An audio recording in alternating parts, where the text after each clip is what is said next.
لقد كان لكم في رسول الله أسوة حسنة. السلام عليكم ورحمة الله وبركاته. إن الحمد لله نحمده ونستعينه ونستغفره ونعوذ بالله من شرور أنفسنا ومن سيئات أعمالنا. من يهده الله فلا مضل له ومن يضلل فلا هادي له، وأشهد أن لا إله إلا الله وحده لا شريك له، وأشهد أن محمدًا عبده ورسوله. يا أيها الذين آمنوا اتقوا الله حق تقاته ولا تموتن إلا وأنتم مسلمون. يا أيها الناس اتقوا ربكم الذي خلقكم من نفس واحدة وخلق منها زوجها وبث منهما رجالا كثيرا ونساء، واتقوا الله الذي تساءلون به والأرحام إن الله كان عليكم رقيبا. يا أيها الذين آمنوا اتقوا الله وقولوا قولا سديدا يصلح لكم أعمالكم ويغفر لكم ذنوبكم، ومن يطع الله ورسوله فقد فاز فوزا عظيما. أما بعد، فإن خير الحديث كتاب الله، وخير الهدي هدي محمد صلى الله عليه وسلم، وشر الأمور محدثاتها، وكل محدثة بدعة، وكل بدعة ضلالة، وكل ضلالة في النار. أعوذ بالله السميع العليم من الشيطان الرجيم من همزه ونفخه ونفثه. بسم الله الرحمن الرحيم. يا أيها المدثر قم فأنذر وربك فكبر وثيابك فطهر. اللہ رب العزت کا بے انتہا شکر احسان ہے جس کی توفیق سے دروس سیرت اور محاضرات سیرت کا یہ سلسلہ کامیابی کے ساتھ آگے بڑھ رہا ہے۔ کل کے درس میں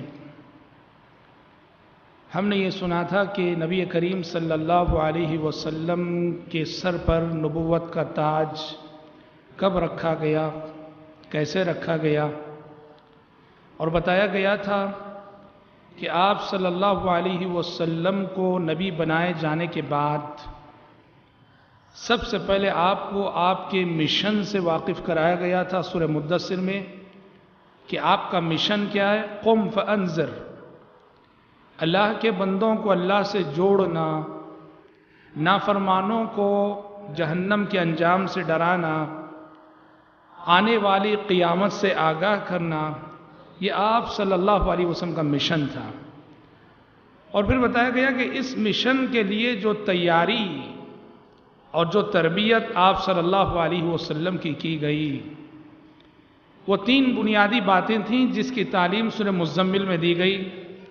ایک ہے تہجد، اور دوسری چیز ہے تلاوت قرآن مجید، اور تیسری چیز ہے اللہ تعالیٰ کا ذکر۔ کسی بھی داعی، کسی بھی مبلغ کے لیے یہ انتہائی ضروری ہے جو دعوت و تبلیغ کے میدان میں کچھ کرنا چاہتا ہو کہ وہ ان تین عبادات کا خاص اہتمام کرے۔ حضرات، آج کے درس میں آگے کا سلسلہ یعنی نبی کریم صلی اللہ علیہ وسلم کی دعوتی زندگی، آپ نے اپنی دعوت کا آغاز کیسے کیا، آپ نے تبلیغ کا آغاز کیسے کیا۔ بنیادی طور پر نبی کریم صلی اللہ علیہ وسلم کی دعوتی زندگی کو دو حصوں میں تقسیم کیا جاتا ہے، ایک تو مکی زندگی اور دوسری مدنی زندگی۔ مکی زندگی تقریباً 13 سال اور مدنی زندگی تقریباً 10 سال، مکمل 10 سال۔ اور جو مکی زندگی ہے، مکی زندگی کو بھی 3 حصوں میں تقسیم کیا جاتا ہے، یعنی آپ کی زندگی کے وہ 13 سال جو نبی بننے کے بعد مکے میں گزرے، اس کو بنیادی طور پر اس کی 3 تقسیمیں کی جاتی ہیں آپ صلی اللہ علیہ وسلم کی مکی زندگی کی۔ سب سے پہلی قسم سری دعوت۔ سری دعوت یعنی خفیتاً، چھپ کر، اعلان سے بچتے ہوئے، تشہیر سے بچتے ہوئے، اور یہ تقریباً 3 سال آپ صلی اللہ علیہ وسلم نے اس طرح دعوت کی۔ پھر دعوت کا دوسرا مرحلہ آیا مکے میں، جس کو جہری دعوت کہا جاتا ہے، 3 سال خفیہ طور پر کرنے کے بعد آپ کو حکم دیا گیا کہ اب علل اعلان کیجئے، بالکل اوپن ہو کر کیجئے۔ یہ دوسرا مرحلہ جو نبوت کے تیسرے سال سے شروع ہو کر تقریباً 10 نبوت تک جاری رہا، اور مکے میں تیسرا مرحلہ کہ اسلام کی دعوت مکے سے نکل کر سن 10 نبوت تک وہ مکے ہی میں رہی، مکے کے اندر رہی، لیکن سن 10 نبوت کے بعد اسلام کی یہ دعوت مکے سے باہر جانے لگی، وہ طائف گئی، وہ فلاں جگہ گئی، فلاں جگہ گئی۔ تو یہ بنیادی طور پر 3 قسمیں ہیں دعوت کی، جس سے پتہ چلتا ہے کہ دعوت و تبلیغ میں تدریج کا بہت خیال رکھنا چاہیے۔ تدریج کا مطلب کیا ہے؟ اسٹیپ بائی اسٹیپ جانا، اسٹیپ بائی اسٹیپ آگے بڑھنا۔ ایک ساتھ پوری طرح سے آپ اپنے آخری ہدف کو، آخری ٹارگٹ کو روز اول ہی پہنچنا چاہیں، یہ نہیں ہو سکتا ہے۔ دعوت و تبلیغ میں تدریج چاہیے، اسٹیپ بائی اسٹیپ آگے بڑھنا چاہیے، مرحلہ وار آگے بڑھنا چاہیے۔ جن حالات میں ہم جی رہے ہیں، جس ماحول میں ہم جی رہے ہیں، ان حالات کو سامنے رکھتے ہوئے دور اندیشی سے فیصلہ کرنا چاہیے کہ ہم کو دعوت کا کام کیسے کرنا ہے، کیا حکمت عملی اپنانی ہے اور کیا تدبیر کرنی ہے۔ آئیے سب سے پہلا مرحلہ، جیسے ہم نے کہا کہ سری دعوت، ابتدائی 3 سال آپ صلی اللہ علیہ وسلم کو یہ حکم تھا کہ آپ چھپ کر کام کریں، اعلان نہ کریں، تشہیر نہ کریں، بازاروں میں کھڑے ہو کے آپ دعوت نہ دیں، صفا کی پہاڑی پہ کھڑے ہو کے لوگوں کو اللہ کی طرف نہ بلائیں۔ ابتدائی 3 سال یہ حکم تھا کہ آپ چھپ کر کام کریں، خفیہ طور پہ کام کریں۔ چنانچہ ان 3 سالوں میں آپ صلی اللہ علیہ وسلم زیادہ تر انفرادی ملاقاتوں پہ توجہ دیتے تھے، ہر شخص سے الگ الگ ملنا، الگ الگ مل کے بات کرنا، اسلام کا پیغام پہنچانا۔ اور خصوصاً اس مرحلے میں پیارے نبی صلی اللہ علیہ وسلم نے آپ کے اپنے جو قریبی لوگ تھے، قریبی رشتہ دار تھے، دوست و احباب تھے، جن سے امید تھی کہ وہ بات کو مانیں گے، ان پر زیادہ توجہ دی آپ صلی اللہ علیہ وسلم نے۔ اور یوں کہیے کہ ان 3 سالوں کی اس مدت میں نبی کریم صلی اللہ علیہ وسلم نے ایک ایسی ٹیم تیار کر لی کہ جب آپ کی دعوت سری مرحلے سے نکل کر جہری مرحلے میں داخل ہوئی تو جو ٹیم آپ نے اس سری مرحلے میں تیار کی تھی، جہری مرحلے میں آنے والے حالات کا مقابلہ اسی ٹیم نے کیا تھا۔ حضرات، ایک بہت بڑا سبق مجھے اور آپ کو اس سے لینا ہے۔ دعوت کا آغاز اللہ تعالیٰ نے حکم دیا 3 سال آپ چھپ کر کام کریں، اعلان نہ کریں، تشہیر نہ کریں۔ کیا معلوم ہوتا ہے اس سے؟ اس سے معلوم ہوتا ہے کہ دعوت و تبلیغ میں جوش سے زیادہ ہوش کی ضرورت ہوتی ہے، جوش سے زیادہ ہوش کی ضرورت ہوتی ہے۔ اپنی دعوت کو خطرات سے بچانا چاہیے۔ دعوت میں حکمت عملی بہت ضروری ہوتی ہے، حکمت کی روشنی میں قدم۔ دیکھو اللہ کے لیے کیا مشکل تھا، اللہ کے لیے کیا مشکل تھا کہ اللہ تعالیٰ ہمارے پیغمبر سے کہتا، اے محمد روز اول سے اعلان کرو، برملا کہو۔ دیکھتے ہیں یہ کفار کیا کر سکتے ہیں۔ اللہ کے لیے کوئی مشکل نہیں تھا، اللہ کہہ سکتا تھا کہ روز اول سے اوپن ہو کر کام کیجیے آپ، لیکن اللہ نے نہیں۔ اللہ کا حکم تھا 3 سال خفیتاً کام کیجیے، چھپ کر کام کیجیے۔ پتہ چلا کہ دعوت و تبلیغ میں حکمت عملی کی بہت ضرورت ہوتی ہے۔ جہاں سارا ماحول مخالف ہے، جہاں سارا ماحول مشرکین کا ہے، جہاں سارا ماحول دشمن ہے، وہاں دائی پھونک پھونک کر قدم رکھے، پہلے قدم جمائیں، انفرادی کوششوں سے اپنے کام کو آگے بڑھائے۔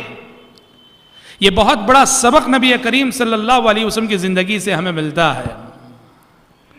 اور اس سے یہ بھی معلوم ہوتا ہے کہ دعوت و تبلیغ کے میدان میں خصوصاً تشہیر سے بچنا چاہیے۔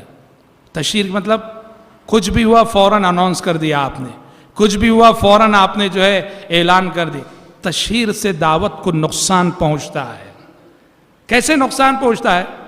دیکھو 1980 کی بات ہے تقریباً، ہندوستان میں اندرا گاندھی کا دور تھا۔ اندرا گاندھی کے زمانے میں تمل ناڈو کی ایک بستی تھی میناکشی پورم۔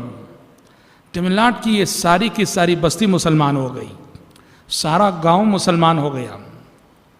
الحمدللہ کچھ دعات اور مبلغین نے محنت کی، کوشش کی، سارا گاؤں مسلمان ہو گیا۔ میناکشی پورم انہوں نے اپنے گاؤں کا نام بھی بدل دیا، پہلے وہ میناکشی پورم تھا، اب وہ رحمت آباد ہو گیا۔ اب مسلمان اتنا خوش ہوئے کہ مسلمانوں نے بالکل اس واقعے کی اتنی تشہیر کر دی کہ یہ واقعہ بہت بڑے فساد کا سبب بن گیا۔ اور نہ صرف یہ کہ ہمارے ملک انڈیا میں بلکہ پورے عالمی میڈیا میں یہ واقعہ آ گیا، اور فرقہ پرست طاقتیں، RSS اور فرقہ پرستی کی ذہنیت رکھنے والے لوگ سب وہاں آ گئے، اور انہوں نے کافی کوشش کی کہ ان لوگوں کو کسی طرح سے دوبارہ مرتد کیا جائے، کافی ان کو ورغلایا گیا، کافی رشوت پیش کی گئی، لیکن اللہ کا شکر ہے وہ سمجھ کر اسلام میں آئے تھے، سمجھ کر انہوں نے اسلام قبول کیا تھا۔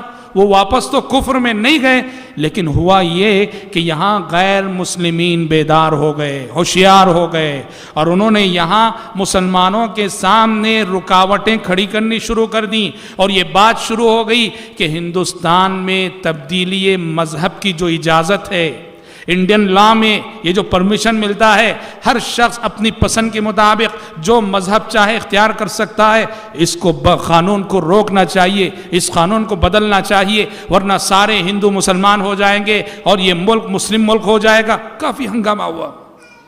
تشہیر سے نقصان پہنچتا ہے، تشہیر سے بچنا چاہیے۔ عام طور پہ ہوتا ہے محلے میں، اور یہ واقعہ کئی جگہ ہوا ایسا۔ کیا واقعہ؟ کوئی غیر مسلم ہمارے محلے کا ماشاءاللہ مسلمان ہو گیا، اس نے رمضان کے روزے رکھنے شروع کر دیے، اس نے کلمہ پڑھ لیا۔ ہم کیا کرتے ہیں، پورے محلے میں ماشاءاللہ اعلان کر دیتے ہیں، اس اعلان کا نقصان ہاں ایک وقت آتا ہے، ایک مرحلہ آتا ہے کہ اس مرحلے میں پہنچ کے آپ اعلان کرو، لیکن پہلے اپنے محلے کے حالات کو پڑھو، اس کے گھریلو حالات کو پڑھو۔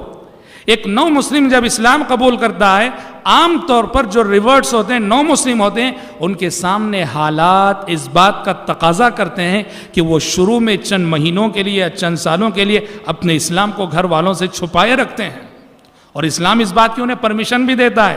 سورہ مومن پڑھیے، سورہ مومن میں اللہ تعالیٰ نے موسیٰ علیہ السلام کا واقعہ ذکر کرتے ہوئے ایک رجل مومن کا ذکر کیا ہے۔ ایک رجل مومن، فرعون کا درباری، جو فرعون کے دربار میں رہتا تھا، موسیٰ علیہ السلام کی بات دل میں اتر گئی، توحید اس کے دل میں داخل ہو گیا، عقیدہ توحید، مسلمان ہو گیا۔ لیکن فرعون کا درباری ہے، فرعون کے ظلم، فرعون کی گرفت کا جو ڈر تھا، قرآن کہتا ہے وہ فرعون کا درباری رہ کر بھی مومن ہو گیا، پر وہ اپنے اسلام کو چھپائے ہوئے تھا، ظاہر نہیں کر رہا تھا۔ قرآن نے کہا وَقَالَ رَجُلٌ مُؤْمِنٌ مِّنْ آلِ فِرْعَوْنَ يَكْتُمُ إِيمَانَهُ وَقَالَ رَجُلٌ مُؤْمِنٌ مِّنْ آلِ فِرْعَوْنَ يَكْتُمُ إِيمَانَهُ أَتَقْتُلُونَ رَجُلًا أَن يَقُولَ رَبِّيَ اللَّهُ۔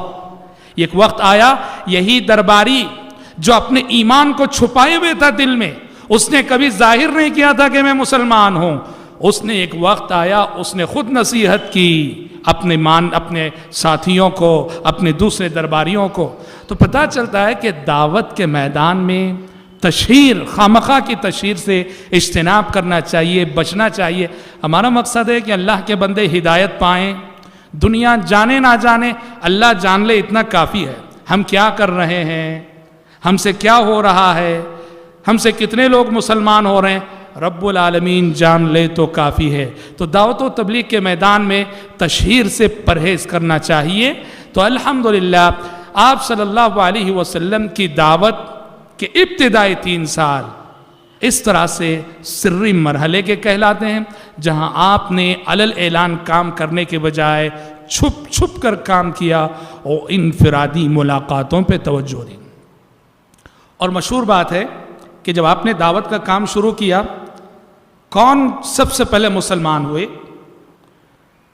سیرت نگار کہتے ہیں کہ بجائے اس کے کہ ہم مطلق کہیں کہ سب سے پہلے حضرت خدیجہ مسلمان ہوئی یا سب سے پہلے ابو بکر مسلمان ہوئے.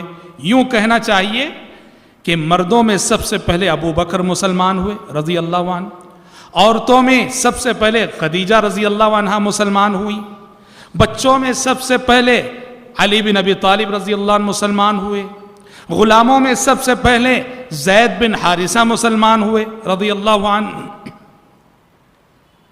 دو اہم باتیں معلوم ہوتی ہیں. یہ جو سب سے پہلے اسلام لانے والے ہیں ابو بکر، خدیجہ، علی بن ابی طالب، زید بن حارثہ رضی اللہ عنہم اجمعین، اس سے دو اہم باتیں معلوم ہوتی ہیں. سب سے پہلی اور اہم بات یہ معلوم ہوتی ہے یہ کون لوگ ہیں. دیکھو، نبی کی دعوت پہ سب سے پہلے لبیک کہنے والے، نبی کی دعوت کو سب سے پہلے قبول کرنے والے کون لوگ ہیں؟ یہ وہ لوگ ہیں جو آپ صلی اللہ علیہ وسلم کو مکے میں سب سے زیادہ جاننے والے، آپ سے سب سے زیادہ قریبی ہیں. ابو بکر آپ کے بچپن کے دوست ہیں، خدیجہ آپ کی اپنی بیوی ہیں، علی بن ابی طالب آپ کی اپنی پرورش اور تربیت میں ہیں، زید بن حارثہ آپ کے اپنے غلام ہیں. نبی پہ سب سے پہلے ایمان لانے والے وہ لوگ تھے جو مکے کے سماج اور مکے کی سوسائٹی میں محمد صلی اللہ علیہ وسلم کو سب سے زیادہ جاننے والے تھے. اس سے کیا معلوم ہوتا ہے؟ اس سے ہمارے نبی کے کیریکٹر کی عظمت معلوم ہوتی ہے، ہمارے نبی کے اخلاق کی بلندی معلوم ہوتی. وہ کیا ہے؟ جیسا کہ کہا جاتا ہے کہ کوئی بھی شخص اپنوں میں ہیرو نہیں ہوا کرتا. کوئی بھی شخص اپنوں میں ہیرو نہیں ہوا کرتا. پیر صاحب کی بڑی عزت ہوگی ماشاءاللہ، گاؤں میں، گاؤں سے باہر پیر صاحب کی بڑی عزت ہے، مریدوں کا تانتا بندھا ہوا ہے، لوگ پلکیں بچھا رہے ہیں. لیکن پیر صاحب کیا ہیں؟ پیر صاحب کی بیوی سے جا کر پوچھو، ہاں، پیر صاحب کے گھر والوں سے پوچھو. آدمی کے اپنے لوگ اس کی ایسی کمزوریوں سے واقف ہوتے ہیں، آدمی کی بیوی اس کی ایسی ویکنس سے واقف ہوتی جو دنیا والے نہیں جانتے.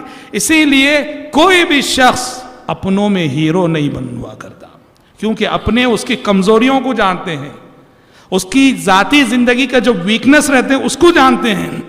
اس لیے اپنوں میں کوئی ہیرو نہیں ہوا کرتا. نبی کریم صلی اللہ علیہ وسلم پر ایمان لانے والے اور آپ کو سب سے پہلے نبی تسلیم کرنے والے یہ وہ لوگ ہیں جو آپ کے اپنے ہیں، جو آپ سے سب سے زیادہ قریبی ہیں. تو آپ صلی اللہ علیہ وسلم کے اخلاق، آپ کے کردار اور آپ کے کیریکٹر کی عظمت معلوم ہوتی ہے کہ آپ ایسے تھے کہ جو آپ سے جتنا زیادہ قریب تھا وہ آپ سے اتنا ہی زیادہ متاثر تھا. عام طور پہ ہوتا کیا ہے؟ دور رہتے ہیں کسی سے، دور رہ کر دیکھتے ہیں، دور رہ کر سنتے ہیں، ان سے عقیدت ہو جاتی ہے، محبت ہو جاتی ہے.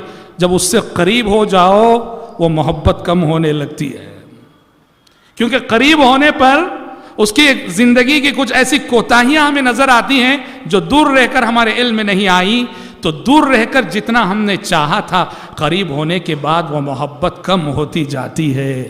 لیکن محمد عربی صلی اللہ علیہ وسلم کے اخلاق، آپ کے کردار اور آپ کے کیریکٹر کا معجزہ تھا کہ جو آپ سے جتنا نزدیک تھا، قریب تھا، وہ آپ کے اخلاق سے اسی قدر متاثر تھا. اسی لیے سب سے پہلے آپ کو نبی ماننے والے اور آپ کی نبوت کو تسلیم کرنے والے یہ وہ لوگ تھے جو مکے میں سب سے زیادہ آپ کو جاننے والے تھے.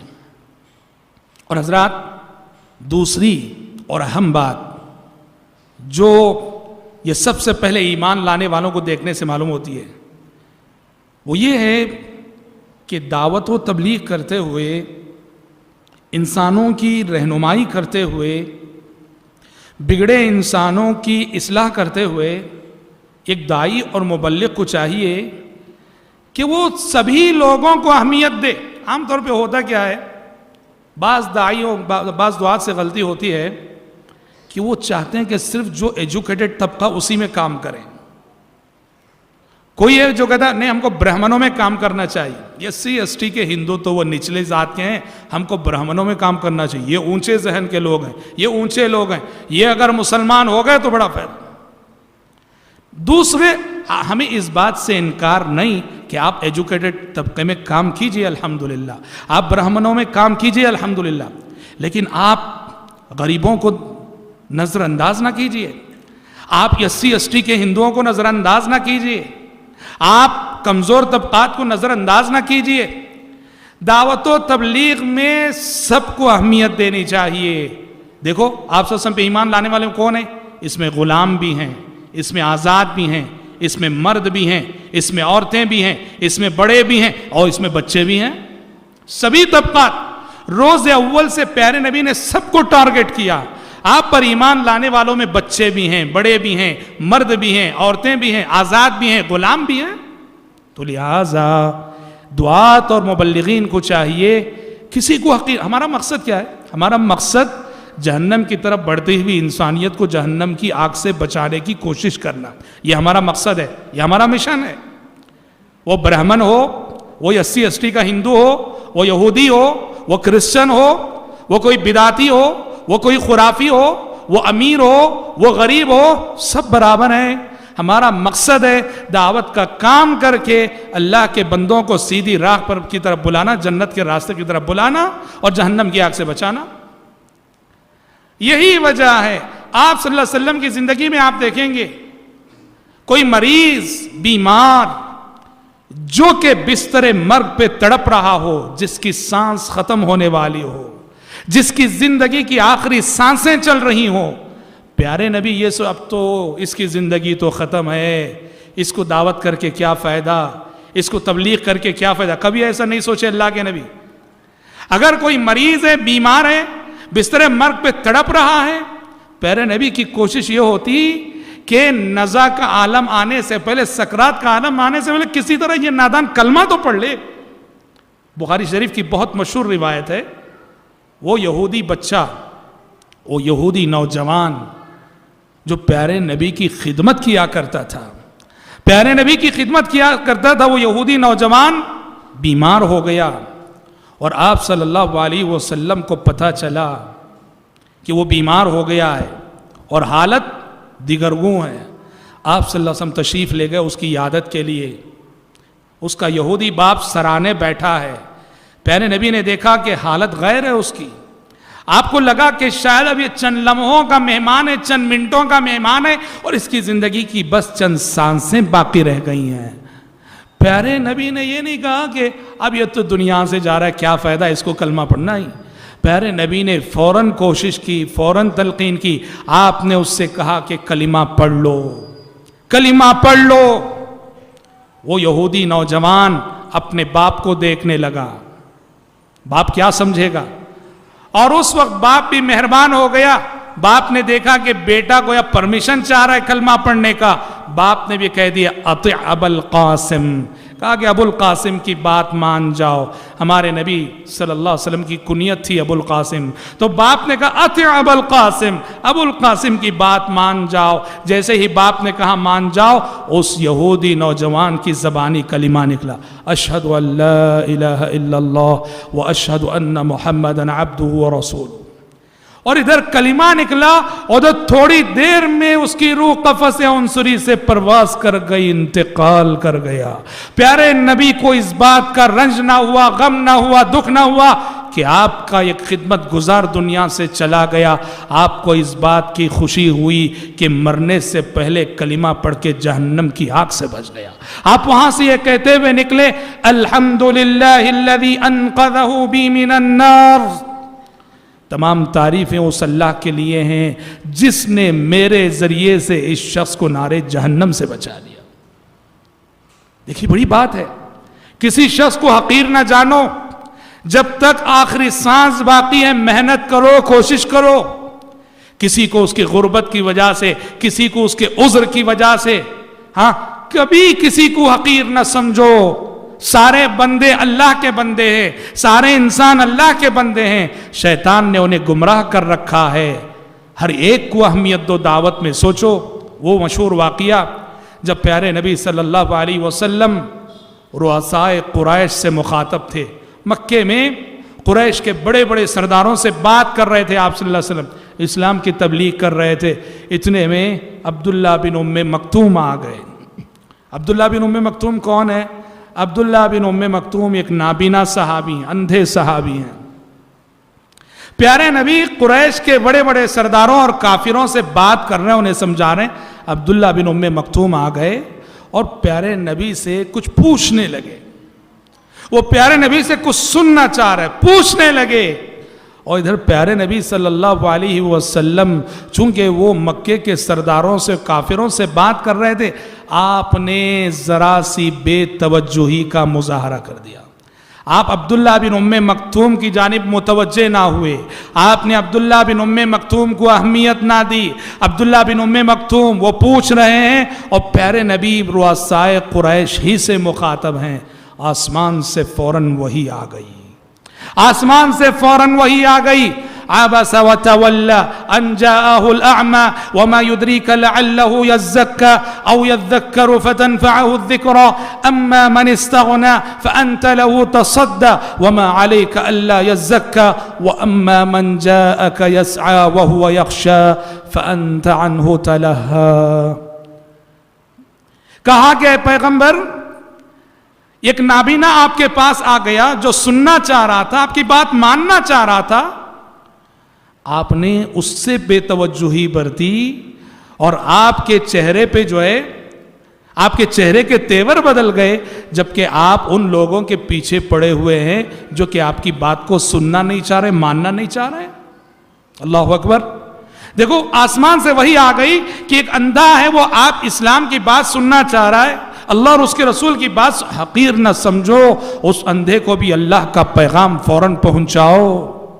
پیارے نبی صلی اللہ علیہ وسلم اللہ اکبر باقی زندگی میں آپ نے عبداللہ بن ام مکتوم کا اتنا لحاظ رکھا. مدینے سے جب باہر جانا ہوتا جہاد کے لیے کسی اور مقصد کے لیے، بارہا ایسا ہوا کہ آپ نے مسجد نبوی میں اپنے مصلی پر امامت کے لیے عبداللہ بن ام مکتوم کو کھڑا کیا. پتہ چلا دعوت دیتے ہوئے کسی کو حقیر نہ سمجھو، کسی کو حقیر نہ سمجھو، نہ کسی مریض کو، نہ کسی بیمار کو، نہ کسی پیشنٹ کو، نہ کسی غریب کو، نہ کسی فقیر کو. ہمارا مقصد ہے اللہ کے بندوں کو تبلیغ کر کے ان کو نارے جہنم سے بچانے کی کوشش کرنا اور اس تبلیغ کے ذریعے سے اللہ کے پاس اجر و ثواب پانا. حضرات یہ 3 سال سری دعوت کے رہے آپ صلی اللہ علیہ وسلم کے، جس میں آپ صلی اللہ علیہ وسلم نے خفیتاً کام کیا، چھپ چھپ کر کام کیا اور انفرادی ملاقاتوں پر توجہ دی. جب 3 سال مکمل ہوئے تو آپ کی دعوت سری مرحلے سے نکل کر جہری مرحلے میں داخل ہوئی. یعنی آپ کو یہ حکم دیا گیا اللہ کی جانب سے کہ اب آپ پوری طرح سے اوپن ہو کر کام کر سکتے ہیں، اب آپ اعلان کر سکتے ہیں، اب آپ تشہیر کر سکتے ہیں، اب آپ پہاڑوں پہ کھڑے ہو کے اعلان کر سکتے ہیں، اب آپ بازاروں میں گھوم پھر کے کام کر سکتے ہیں. یہ کب؟ جب سری مرحلے میں پوری ایک ٹیم تیار ہو گئی.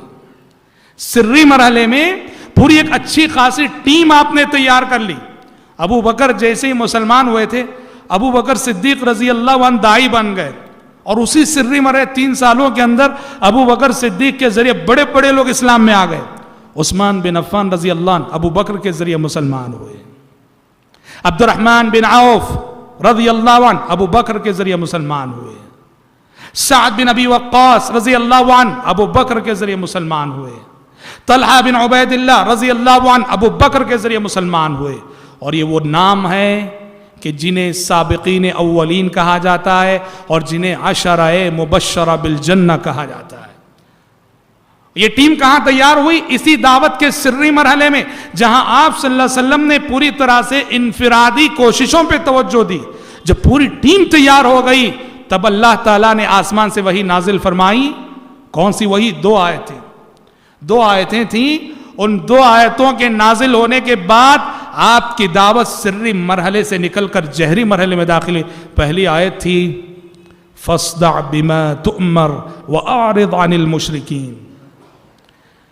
سورہ حجر کی آیت ہے. اللہ نے کہا ہے پیغمبر اب جس چیز کا آپ کو حکم دیا جا رہا ہے اس کو علل اعلان بیان کیجئے. اب چھپ کر کام کرنے کی ضرورت نہیں، دب کر کام کرنے کی ضرورت نہیں، اب علل اعلان کام کیجئے. اور دوسری آیت سورہ شعراء کی تھی وَأَنذِرْ عَشِيرَتَكَ الْأَقْرَبِينَ وَأَنذِرْ عَشِيرَتَكَ الْأَقْرَبِينَ، اے پیغمبر آپ اپنے قریبی رشتہ داروں کو ڈرائیے۔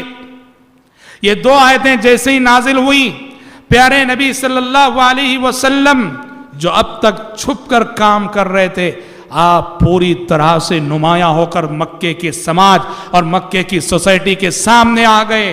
آپ نے پہلے تو اپنے خاندان والوں سے علل اعلان آپ مخاطب ہوئے۔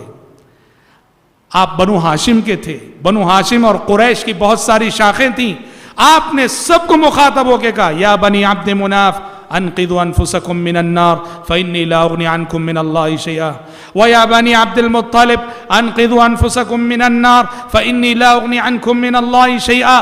اپنی خاندان کے ایک ایک قبیلے سے مخاطب ہو کے کہا اے بنی عبد المطلب، اے بنو ہاشم، تم سب ایمان لا لو، عمل کر لو اور اپنے آپ کو جہنم کی آگ سے بچا لو، میں اللہ کے پاس تمہارے کچھ کام آنے والا نہیں۔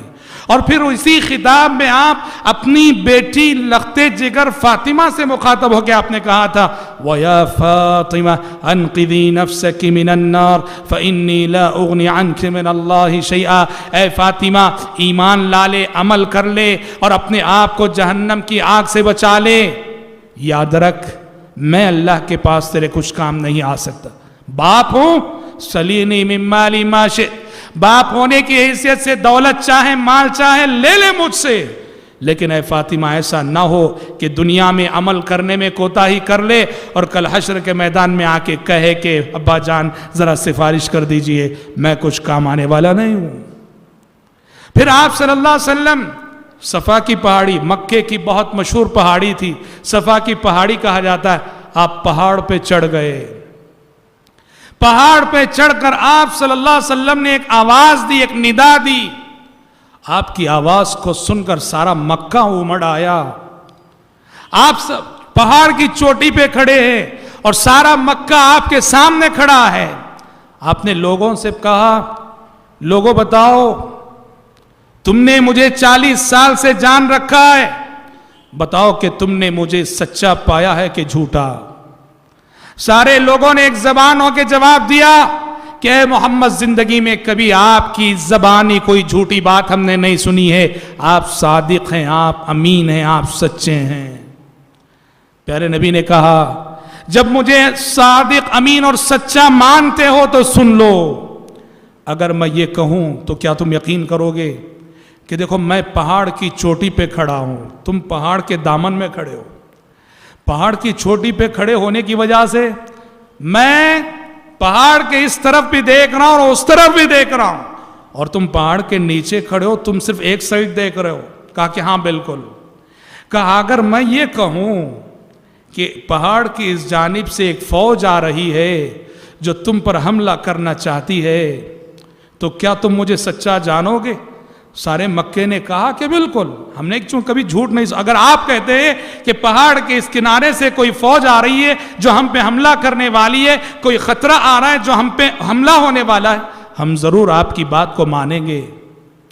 پیارے نبی نے کہا، پہلے ایک مثال دی تھی، آپ نے سمجھا، کہا کہ تب تو لوگوں سن لو، میری ایک آنکھ اگر دنیا کو دیکھ رہی ہے تو میری ایک آنکھ آخرت کو دیکھ رہی ہے۔ تم صرف دنیا کو دیکھ رہے ہو، میں نبی ہونے کی وجہ سے ایسے مقام پہ کھڑا ہوں جہاں میرے علم میں دنیا بھی ہے اور میرے علم میں آخرت بھی ہے۔ دنیا میری آنکھوں کے سامنے ہے اور آخرت میرے یقین کے سامنے ہے۔ میں یقین کی آنکھوں سے آخرت کو آتے دیکھ رہا ہوں، میں یقین کی آنکھوں سے جنت و جہنم کو دیکھ رہا ہوں، اور تم ایک طرف کھڑے ہو، ایک طرف دیکھ رہے ہو، صرف تمہارے سامنے دنیا ہے۔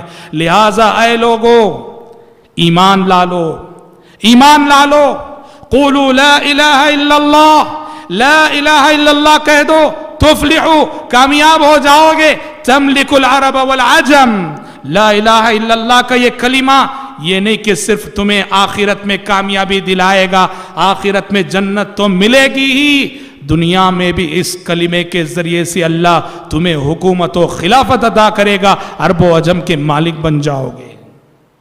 یہ کہنا تھا کہ سارا مجمع منتشر ہو گیا، سارا مجمع منتشر ہو گیا، اور مجمع کا سب سے پہلا ریاکشن خود آپ کے اپنے سگے چچا ابو طالب کی جانب سے آیا. اس نے کہا تبن لک الہذا جمعتنا، تبن لک الہذا جمعتنا.